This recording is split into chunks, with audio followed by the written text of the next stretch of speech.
জয় গুরু, জয় শ্রী শ্রী যুক্তেশ্বর গিরি মহারাজের জয়, জয় শ্রী শ্রী মহাবতার বাবাজির জয়, জয় শ্রী শ্রী পরমহংস যোগানন্দজির জয়। শ্রী পরমহংস যোগানন্দের লিখিত যোগী কথামৃত, এক যোগীর আত্মকথা বইটি আমাদের বিভিন্ন ধরনের ঘটনার সাথে পরিচয় যেমন করায়, তার সাথে সাথে আধ্যাত্মিক জগতের এক অন্য দিক যেন উন্মোচন করে দেয়। আজ আমরা শুনব তার জীবনে কিভাবে এক অলৌকিক মাদুলি তার মায়ের কাছে এসেছিল, সেই ঘটনাটি। মায়ের দেহাবসান ও অলৌকিক তাবিজ। আমার মার সবচেয়ে বড় ইচ্ছা ছিল বড় দাদার বিয়ে দেখার। অনন্তের যখন আশীর্বাদ হয়েছিল তখন আমার বয়স ছিল 11 বছর। আমার মা কলকাতায় তার বিয়ের প্রস্তুতি নিয়ে ব্যস্ত ছিলেন। সেই সময় আমি আর আমার বাবা উত্তর ভারতের বারেলিতে ছিলাম। বাড়ির বড় ছেলে হিসেবে অনন্তের বিয়ের প্রস্তুতি খুব ধুমধাম করেই চলেছিল। মা প্রতিদিন আত্মীয় স্বজনদের নিমন্ত্রণ করার জন্য কলকাতায় দূর দূরান্ত যেতেন। মা একটা বিরাট বাড়িতে তাদের থাকার বন্দোবস্ত করেছিলেন। প্রায় সমস্ত প্রস্তুতি শেষ হয়ে গেছিল। বাবা আর আমি বিয়ের ঠিক আগেই সময় মতো পৌঁছনোর সিদ্ধান্ত নিয়েছিলাম। কিন্তু হঠাৎই আমি ধ্যানে দেখতে পাই যে সেই শুভ দিনের আগে একটা বিরাট অমঙ্গল কিছু ঘটতে চলেছে। তখন মাঝরাত, আমি আর বাবা ঘুমোচ্ছিলাম। হঠাৎই মশারির খসখস আওয়াজে আমার চোখ খুলে যায়। আমি আমার স্নেহময়ী মায়ের মুখখানা দেখতে পাই। মা যেন ফিসফিস করে বলছিলেন, তোমার বাবাকে ডাকো, আজ ভোরের 4টের গাড়ি ধরো। যদি আমাকে দেখতে চাও তাহলে যত শীঘ্র সম্ভব চলে এসো। তারপরেই মা অদৃশ্য হয়ে যান। আমি ব্যাকুল কণ্ঠে বাবাকে ডেকে সম্পূর্ণ ঘটনা বিস্তারিতভাবে বলি। তা শুনে উনি বলেন, চিন্তা করো না, তোমার মনের ভুল, আমরা কালই রওনা দেব। যদি আমরা শীঘ্র না যাই তাহলে আমি যেমন নিজেকে কোনোদিন ক্ষমা করতে পারবো না, তেমনি আপনাকেও পারবো না। আমি রেগে গিয়ে বাবাকে বললাম। সকালে মা স্পষ্ট বার্তা দিয়ে গিয়েছিলেন, তাই আমি আর দেরি করতে চাইছিলাম না। ফলে বাবা আর আমি রওনা দিয়ে দিই।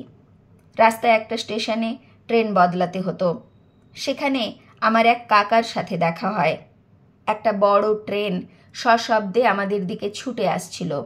আমার মনে হচ্ছিল তার সামনে নিজেকে সমর্পণ করে দিই, নিজের প্রাণ দিয়ে দিই।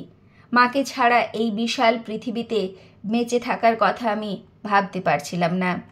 আমার সবচেয়ে প্রিয় মিত্র ছিলেন আমার মা। কাকাকে জিজ্ঞাসা করি, মা এখনো বেঁচে আছেন তো? অবশ্যই বেঁচে আছেন। কিন্তু এই কথা শোনার পরেও আমার বিশ্বাস হয় না। বাড়ি পৌঁছাতেই মায়ের মৃত্যু সংবাদ আমার কানে আসে। আমি মৃতপ্রায় হয়ে মাটিতে পড়ে যাই। আমার আর্ত চিৎকার স্বর্গের দরজাকেও হিলিয়ে দিয়েছিল। শেষ পর্যন্ত জগৎ জননীকে আমার কাছে আসতেই হয়। তাঁর স্নেহ স্নিগ্ধ শব্দগুলি আমার দগদগে ঘায়ে মলমের কাজ করেছিল। আমি জন্ম জন্মান্তর মায়ের রূপ ধারণ করে স্নেহ বৎসলতার মাধ্যমে তোমাদের দেখাশোনা করেছি। হারিয়ে যাওয়া যে সুন্দর দুটি কালো চোখ তুমি খুঁজছ, তা আমার দিকে তাকিয়ে দেখো। মায়ের শ্রাদ্ধানুষ্ঠান শেষ করে আমি আর বাবা বারেলি ফিরে যাই। প্রতিদিন সকাল না হতেই আমি বাড়ির সামনে সুন্দর নরম ঘাসের ওপর দুঃখ ভরা মন নিয়ে পায়চারি করতাম। প্রতিদিন অশ্রু ভেজা চোখে সূর্যের অদ্ভুত প্রকাশ দেখতাম। সেই সময় ঈশ্বরকে লাভ করার একটা তীব্র বাসনা আমার মধ্যে প্রবল হয়ে উঠছিল। আমার হিমালয়ে যেতে ইচ্ছা করছিল। আমার খুড়তুতো দাদা হিমালয় থেকে আসার পর তার মুখ থেকে আমি সেখানকার যোগী ও স্বামীজিদের কথা শুনেছিলাম। আমি আমাদের বাড়ির মালিকের ছেলে দ্বারকা প্রসাদকে বলি যে চলো আমরা দুজনেই হিমালয়ে পালিয়ে যাই। কিন্তু সে কোনো রকম সম্মতি প্রকাশ করেনি। সেই সময় আমার বড় দাদা বাবার সাথে দেখা করতে এসেছিল। সে তাকে সব কথা বলে দেয়। একটা ছোট বাচ্চার মুখ থেকে এমন কথা শুনে অনন্ত তা হেসে উড়িয়ে দেয়। গেরুয়া পোশাক কোথায়? সেটা ছাড়া স্বামীজি হবে কিভাবে? সেই কথা শুনে আমার মনে একটা স্পষ্ট চিত্র ফুটে ওঠে। আমি যেন সন্ন্যাসীর রূপ ধারণ করে সারা ভারতবর্ষ ঘুরে বেড়াচ্ছি। একদিন দোয়ারকার সাথে কথা বলার সময় আমার মনে হয়েছিল যে ঈশ্বরের প্রতি প্রেমের জন্য আমার মন যেন ব্যাকুল হয়ে যাচ্ছে। তার ফলস্বরূপ যে শব্দের ধারা আমার মুখ থেকে প্রকাশিত হচ্ছিল, দোয়ারকার সেদিকে ধ্যান ছিল না, কিন্তু আমি খুব স্পষ্ট রূপেই সেগুলি শুনতে পাচ্ছিলাম। সেদিন দুপুরেই আমি নৈনিতালের দিকে পালিয়ে যাই। আমার দাদা আমার পিছু নেয় আর বাধ্য হয়ে আমাকে বরেলি ফিরে আসতে হয়। আসলে আমি আমার দুই মাকে, মানবী মা ও জগৎ জননী, তাঁদের হারিয়ে আর বাঁচতে পারছিলাম না। মায়ের স্বর্গবাস যে কী রিক্ততার সৃষ্টি করেছিল তা আমি কিছুতেই যেন কাটিয়ে উঠতে পারছিলাম না। বাবা পুনরায় আর বিবাহ করেননি। তিনি বাবা মা উভয়েরই ভূমিকা পালন করতে থাকেন। তিনি আগের থেকে অনেক বেশি কোমল হয়ে যান। সর্বদা আমাদের সাথে মিলেমিশে থাকতে শুরু করেন। অফিস থেকে আসার পর বিরক্ত হয়ে নিজের ঘরে চলে গেলেও যোগাভ্যাসের দ্বারা নিজের ভিতরে পুনরায় শান্তি ফিরিয়ে নিয়ে আসতেন। মা মারা যাওয়ার 14 মাস পরে জানতে পারি তিনি আমার জন্য একটা গুরুত্বপূর্ণ বার্তা দিয়ে গেছেন। শেষ সময়ে আমার দাদা তাঁর কাছে ছিল। সে সেই কথাগুলি লিখে নিয়েছিল। মা 1 বছর বাদেই আমাকে সেই বার্তা দিয়ে যাওয়ার কথা বলেছিলেন, কিন্তু আমার দাদা দিতে দেরি করে দিয়েছিল। আসলে মায়ের পছন্দ করা মেয়েকে শীঘ্র বিবাহ করার জন্য তার কলকাতায় যাওয়ার কথা ছিল।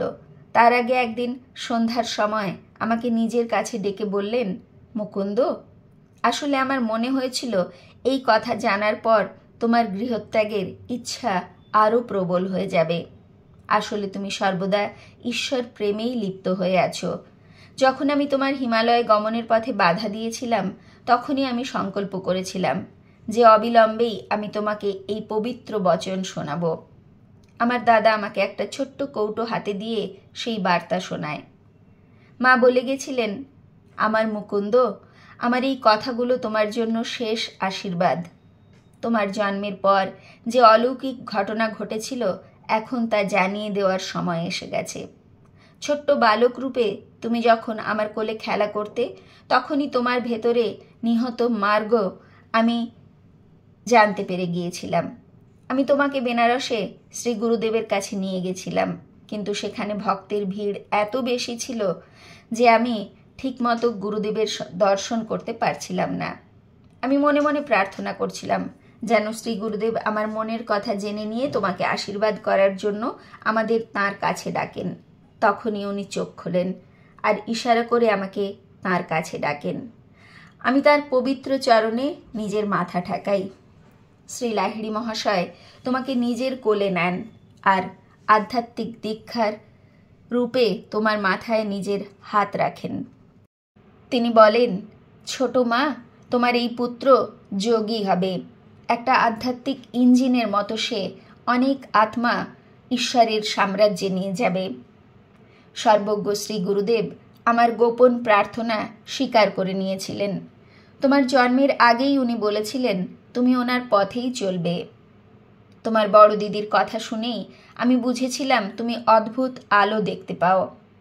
আমরা সেই সময় পাশের ঘর থেকে তোমাকে বিছানার ওপর নিশ্চল বসে থাকতে দেখেছি।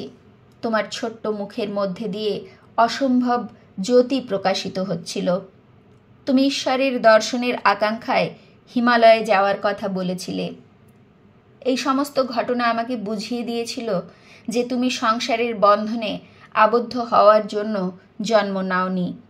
আজ মৃত্যুশয্যায় শুয়ে আর একটা অদ্বিতীয় ঘটনার কথা মনে পড়ে যাচ্ছে। আমরা যখন লাহোরে থাকতাম, তখন একদিন সকালে এক চাকর ঘরে ঢুকে বলেছিল, মালকিন, এক অদ্ভুত সাধু এসেছেন, বলছেন মুকুন্দর মাকে ডেকে দাও। আমি শীঘ্র বাইরে ছুটে যাই। তাঁর শ্রীচরণ স্পর্শ করে মনে হয়েছিল সামনে কোনো সিদ্ধ পুরুষ দাঁড়িয়ে আছেন। তিনি বলেন, মাতা, তুমি আর এই পৃথিবীতে বেশি দিন নেই। এরপরে তোমার যে অসুখ হবে তাতেই তুমি এই পৃথিবী ছেড়ে চলে যাবে।